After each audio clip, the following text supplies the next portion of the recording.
টাগলা ইমন নতুন একটা ভিডিও নিয়ে চলে এসেছে, টিয়া পাখির ভবিষ্যৎবাণী। টাগলা ইমনের টিয়া পাখি ইন্ডিয়া ভার্সেস বাংলাদেশের টেস্ট ম্যাচ নিয়েও ভবিষ্যৎবাণী করেছিল।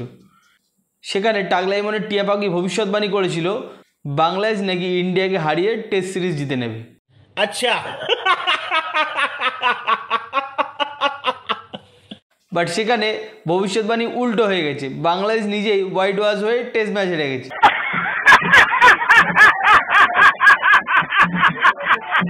আর আবারও সেই টাগলা ইমনের টিয়া পাখি ভবিষ্যৎবাণী করেছে টি-20 সিরিজ নিয়ে। টাগলা ইমনের টিয়া পাখির ভবিষ্যৎবাণীতে আবারও নাকি ইন্ডিয়াকে হারাতে চলেছে বাংলাদেশ।